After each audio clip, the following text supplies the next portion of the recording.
Today we will see how to build this amazing donut chart, okay? As you can see here, we have a list of programming languages, okay?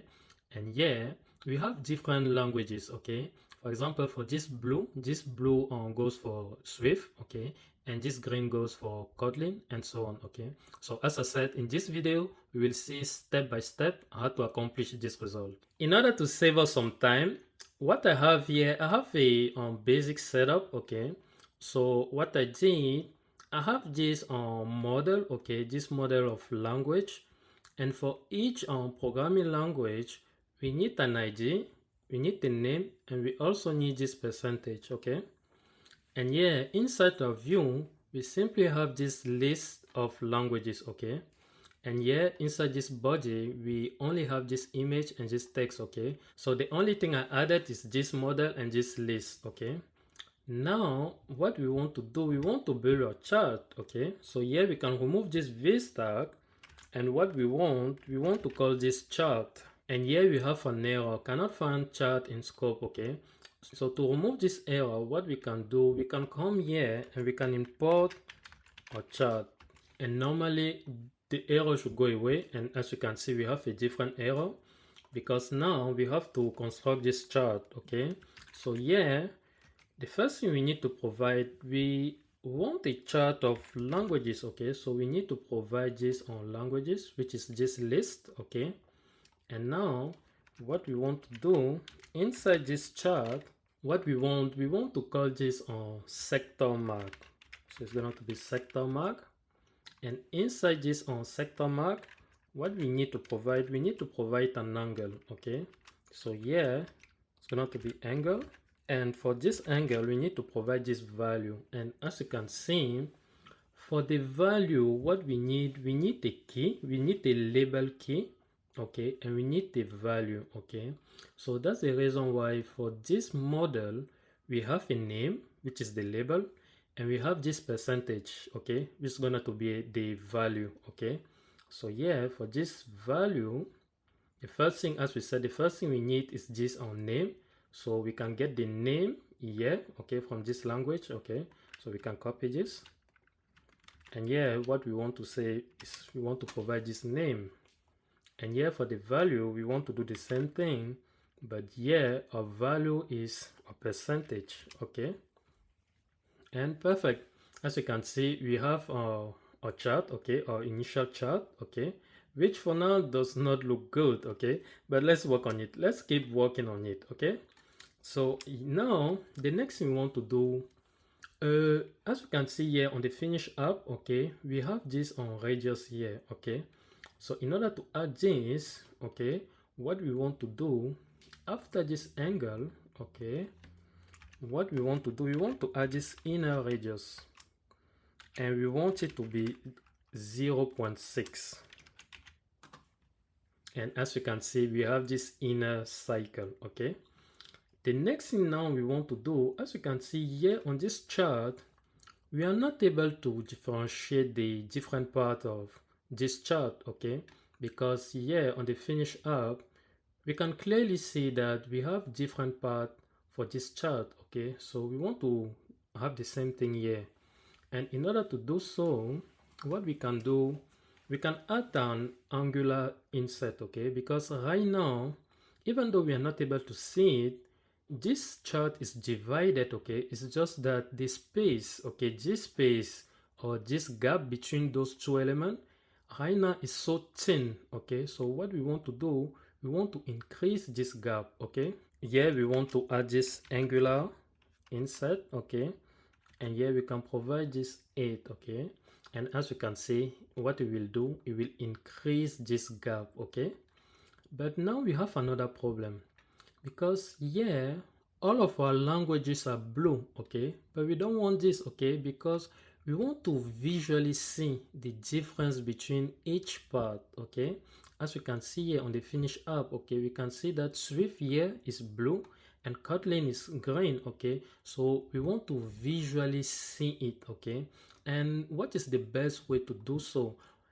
Do we want to actually specify a color for each part, or do we want to let SwiftUI handle it? Well, the good answer here is to let SwiftUI handle it, okay?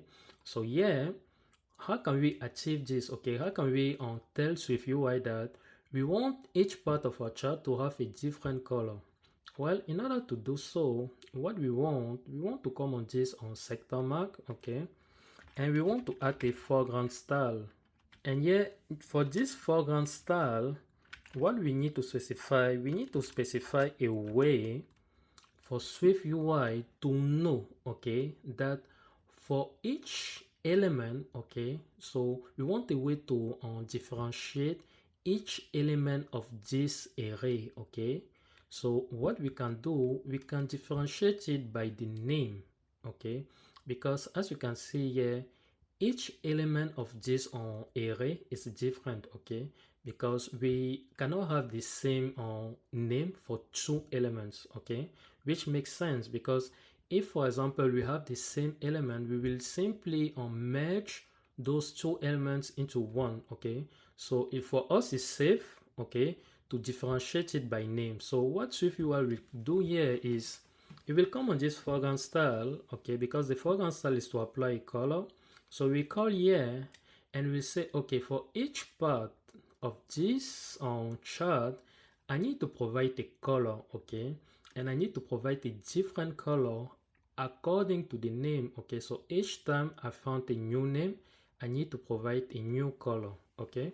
So with that said, what we want here as a value, we want to call this text, and here, as we said, we want this language that name, okay, and this is simply for the placeholder. So now for the actual value, what we still want this language that name, okay, perfect. And as you can see, now we have a different color for each element, okay. So I will explain this again, okay, just in case you guys did you get what I said.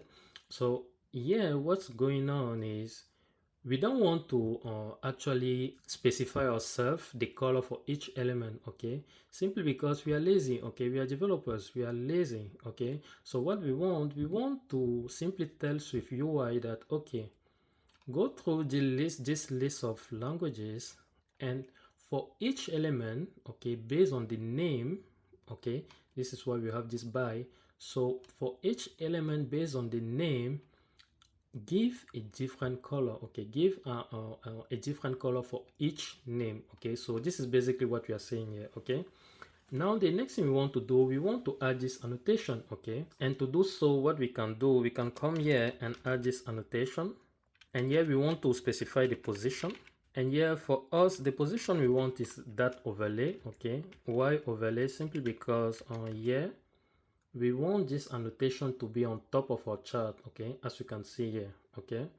So yeah, inside this annotation, what we can do for now, we can simply add the text, and normally we are supposed to see text appear here on the top, okay. I don't know why our emulator is not showing it, so let me maybe refresh this. Okay, as you can see, we have this text, okay, over each part of our chart, okay. But here we don't want this on test. What we want to get the actual value of this percentage, okay.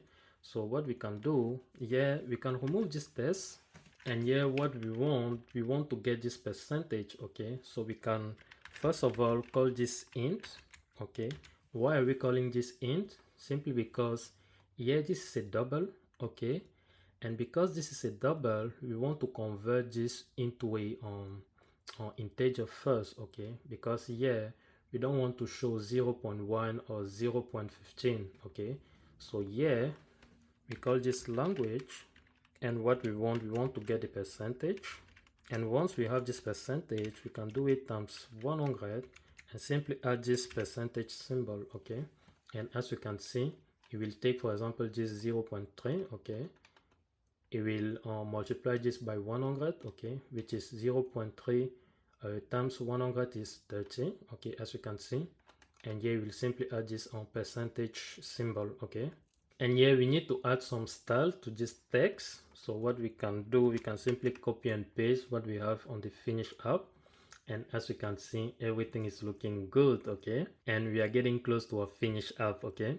The next thing we want to do, we want to add this, okay? We want to add this just in the middle of this chart, okay? How are we gonna to accomplish this? Well, in order to accomplish this, what we can do, we can first of all close this chart, okay? And what we want to call this Z stack, okay? And if you guys don't know, each element of this Z stack will be on top of each other, okay? So here we can cut this chart and put it here. And now just as a test, what we can do, we can add this text, okay?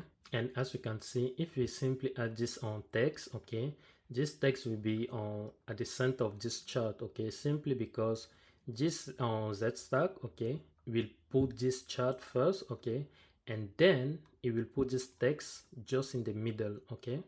So now we don't want this text, obviously. So what we want, we can remove this, and what we want is a V stack. And inside this V stack now we want this text, okay. And here instead of this text, what we want is programming languages. And as you can see, we have these programming languages here in the middle of our chart, okay. And for the styling of this text, what we can do, we can simply copy and paste what we have, okay, on the finish app. And as you can see, we'll format this text, okay. The next thing we want to do, we simply want to add this icon, okay. So again, I will simply copy and paste what I have on the finish app, okay. And here, as you can see, we can see that this icon overflows this chart, okay, and we don't want this. So how can we fix this? Well, in order to fix this gap, okay, what we want to do on this V stack, we want to specify the spacing, okay. And here for this spacing, what we want to do, we want to give a negative value, okay. So if we give -10, as you can see, we'll reduce the space, okay. And I think we want to reduce it to -50, okay. And as you can see, everything is looking good, okay. And now the last thing we want to do, we want to add some padding here, okay. So on this Z stack, what we can do, we can come here and add this padding, okay, just to add some padding around this chart, okay. And as you can see, everything is looking good, everything is looking as a finished app, okay. So that's it for this video. I hope you have enjoyed it. If that's the case, can you please like this video, and I'll see you in the next video. Take care. Bye bye.